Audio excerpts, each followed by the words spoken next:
Supreme court ने एक ऐतिहासिक फैसला सुना दिया है। यानी ये फैसला जो जानेंगे तो आपको यकीन नहीं होगा। यानी अगर आपके पास भी पूर्वज की संपत्ति है, दादा परदादा की संपत्ति है, तो आपको भी ये फैसला जरूर जानना चाहिए। यानी यहाँ पर ट्रायल कोर्ट का फैसला और साथ में यानी जो अपीलीय अदालत है, कर्नाटक हाई कोर्ट का फैसला और सुप्रीम कोर्ट का, यानी आप देख सकते हैं 2025 का फैसला। इसकी पूरी कहानी हम आपको बताने वाले हैं। आखिरकार क्या हुआ, यानी इसका जो केस नंबर है ये भी बताने वाले हैं। जजमेंट आप कैसे देखेंगे, कैसे प्राप्त करेंगे, ये भी बताने वाले हैं। लेकिन आखिरकार विवाद हुआ क्यों? देख सकते ये जमीन है, यानी दादा परदादा पूर्वज की जमीन है। अब ये कह रहे हैं कि दादा परदादा की जमीन है, इसको ऐसे नहीं बेच सकते। और दूसरा कह रहे हैं कि हम इसको अर्जित बना लिए हैं। क्या दादा परदादा की संपत्ति यानी पैतृक संपत्ति को अर्जित बनाया जा सकता है? यानी अगर आपका पैतृक संपत्ति है या खतियानी संपत्ति है, क्या उसको अर्जित संपत्ति बनाया जा सकता है? अर्जित संपत्ति का मतलब ये होता है ये संपत्ति हम खुद खरीदे हैं, हम खुद मालिक हैं, इसके अलावा कोई भी इसका दावा करने वाला नहीं है, हम इसको बेच सकते हैं। आखिरकार इसका क्या कानून है? क्या एक बार संपत्ति अगर अर्जित बन जाता है तो उसके बाद उत्तराधिकारी का अधिकार नहीं होता है? ट्रायल कोर्ट की अगर बात करें तो जमीन को पूर्वजों की एंसेस्ट्रल मानते हुए बिक्री अमान्य घोषित कर दी। यानी ये सब कुछ नहीं चलने वाला है, ये पूर्वजों की पैतृक संपत्ति है और इसी को मानते हुए बिक्री जो किया गया, बेचा जो गया, उसको कैंसिल कर दिया गया, उसको रद्द कर दिया गया। प्रथम अपीलीय अदालत 2002 में कहा कि यह जमीन स्वार्जित है, सेल्फ एक्वायर है, बिक्री वैध है, एक बार अमान्य घोषित किया जाता है, आगे अपील में फिर उसको जो है वैध बता दिया जाता है। लेकिन फिर भी जो विवाद करने वाले हैं, जो वादी प्रतिवादी हैं, वो मामले को हाई कोर्ट तक लेकर चले गए। फिर से ट्रायल कोर्ट का फैसला बहाल किया और जमीन को पूर्वजों का ही मान लिया। अब ये सवाल उठता है कि अब एक और विकल्प है कि आखिरकार अब यानी हाई कोर्ट के फैसले को भी चैलेंज किया जा सके और उसके लिए जाना होता है सुप्रीम कोर्ट में। यानी अगर आप हाई कोर्ट के फैसले से संतुष्ट नहीं हैं तो अब जो है यानी आपको सुप्रीम कोर्ट में अपील करना होगा। यानी आप जो है अपना जो केस है अगर हाई कोर्ट से हार चुके हैं तब आप जाएंगे सुप्रीम कोर्ट में गुहार लगाने के लिए कि यानी मेरा ये फैसला जो है गलत फैसला है, ये फैसला सही नहीं है। और यहाँ पर अधिकांश जो बहुत सारे फैसले ऐसे देखने को भी मिलते हैं कि सुप्रीम कोर्ट ने हाई कोर्ट के आदेश को पलट कर रख दिया और यहाँ पर अपीलीय अदालत का फैसला बहाल कर दिया। यानी जो है एक तरह से बिक्री को वैध कर दिया। ठीक है, बेच सकते हैं, कोई दिक्कत नहीं है, बेचें, ये आपकी निजी संपत्ति हो गई, ये आपकी अर्जित संपत्ति हो गई। आखिरकार कैसे होता है ये? क्या इसका प्रक्रिया है? कैसे ये जमीन, पैतृक जमीन, दादा परदादा की पूर्वजों की जमीन को अर्जित बना दिया जाता है?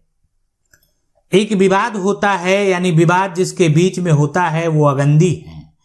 यानी जो है अंगदी और जो है उसके बाद जो है बनाम यहाँ पर शंकर के बीच में विवाद होता है।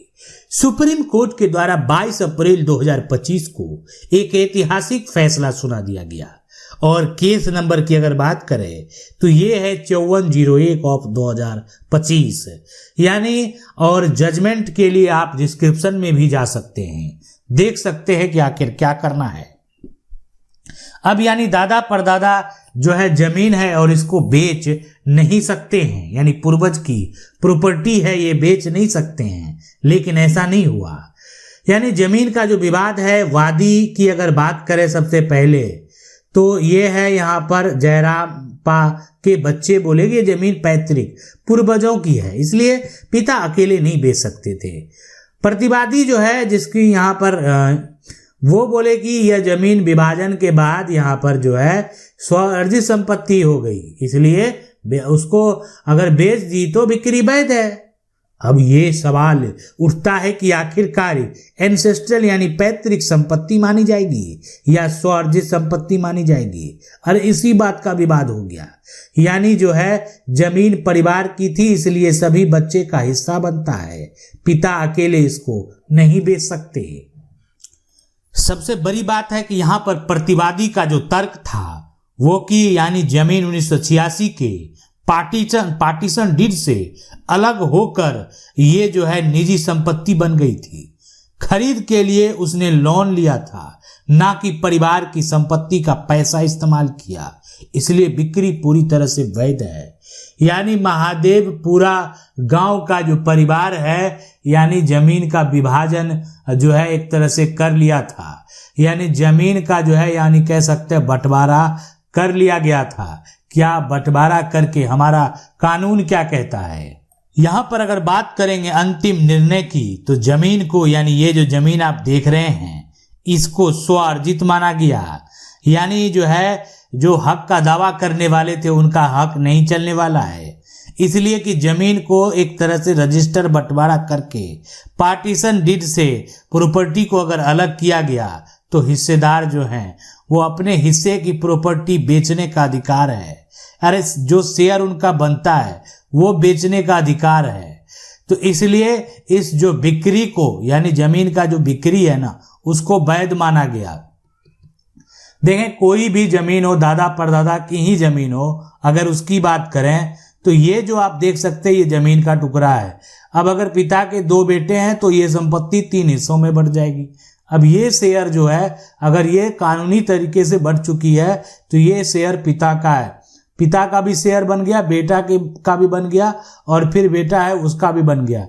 तो ये जो शेयर पिता का बना ये पिता बेच सकते हैं, यानी उसको जो है ना बेचने का अधिकार है, यानी उनका वो स्वार्जित संपत्ति हो गया, उनको आप रोक नहीं पाएंगे। ठीक है, यानी वो जो संपत्ति है उस पर आप किसी प्रकार का अधिकार का दावा नहीं कर सकते हैं। तो इसलिए क्या होता है कि अब हिस्सेदार भी जो है ना, जब आप बंटवारा कर लेते हैं, अलग हो जाते हैं, आपका बंटवारा रजिस्टर है, तो कोई आपका जो शेयर होल्डर है, आपका जो हिस्सेदार है, वो आपके हिस्से की प्रॉपर्टी पर दावा नहीं कर सकता। पैतृक है लेकिन उनका रजिस्टर बंटवारा पार्टीशन डीड के साथ अलग हो गए वो। अब ऐसे तो जो अलग हुए बार बार कहेंगे मैं नहीं मानता इसको, तो इसीलिए तो लोग रजिस्टर बंटवारा करते हैं, जमीन का म्यूटेशन अलग अलग कराते हैं कि दोबारा उस पर किसी प्रकार की दावेदारी नहीं की जा सके। और कानून ये भी कहता है कि आप मौखिक तौर पर कर लिए तो कोई दिक्कत नहीं, लेकिन मौखिक तौर पर कानूनी तौर पर मेरा मान्यता यहाँ पर कोर्ट में नहीं होने वाला। आप मौखिक तौर पर किया गया जमीन का बंटवारा का कोई मान्यता नहीं है, इसीलिए लोग उसको रजिस्टर करते हैं बंटवारा, और उसी रजिस्टर के आधार पर लोगों के द्वारा क्या किया जाता है, दाखिल खारिज भी यहाँ पर जो है कराया जाता है। तो इसलिए यहाँ पर क्या होता है कि बहुत सारे लोग यानी खर्च जो है करने से बचने के लिए कि उसमें कुछ भी खर्च नहीं लगे, वो मौखिक तौर पर ही बंटवारा कर लेते हैं। और मौखिक तौर पर बंटवारा का कोई भी साक्ष्य जो है, अगर भविष्य में किसी प्रकार का कोई विवाद हो गया तो आप साक्ष्य प्रस्तुत नहीं कर पाएंगे। तो आज सुप्रीम कोर्ट ने फैसले में यह भी स्पष्ट कर दिया है कि देखें विभाजन के बाद अगर आप जमीन का विभाजन कर लेते हैं, बंटवारा कर लेते हैं, तो विभाजन के बाद आपका वो संपत्ति जो है वो निजी यानी जो है यहाँ पर स्वअर्जित संपत्ति जो है वो मानी जाएगी। अगर आपका विभाजन जो है रजिस्टर्ड तरीके से जो है किया गया, ठीक है, आपकी खतियानी प्रॉपर्टी और आपने परिवार में जो है विभाजन आप कर चुके हैं कानूनी प्रक्रिया के तहत, तो इसलिए अब ये है कि उसका वो आपका अब निजी हो गया, स्वअर्जित प्रॉपर्टी हो गई। अब ऐसे सिचुएशन में उस पर जो है दोबारा दावा नहीं किया जा सकता। मतलब इस प्रॉपर्टी को, ठीक है, ये दादा परदादा का खतियानी प्रॉपर्टी है, लेकिन विभाजन के बाद इसको जो है ना कोई साझा ना समझे, यानी अगर फिर ये कोई समझता है कि मेरा पैतृक धन है, तो नहीं, इसका विभाजन हो चुका है। विभाजन होने के बाद जो व्यक्ति के पास चला गया उनका उस पर अब कानूनी राइट बनता है कि वो उसको क्या कर सकते हैं। तो इस तरह का जजमेंट जो है, और भी जजमेंट हम बताए हुए हैं, केस नंबर से कैसे आप जो है या जजमेंट का कॉपी देखेंगे ये भी बताए हुए हैं। और ये सारा कुछ देखने के लिए, सारा कुछ जानने के लिए, यानी आप डिस्क्रिप्शन में चेक कर सकते हैं और साथ में यानी आप जो है प्लेलिस्ट में भी जाकर जो है सुप्रीम कोर्ट के फैसले में जाकर अन्य जजमेंट भी देख सकते हैं। आशा करते हैं वीडियो अच्छा लगा होगा। वीडियो को लाइक जरूर कर दें। चैनल को पहली बार देख रहे हैं सब्सक्राइब करके जो बेल आइकन है उसको जरूर दबा लें। मिलते हैं अगले वीडियो में, तब तक के लिए जय हिंद।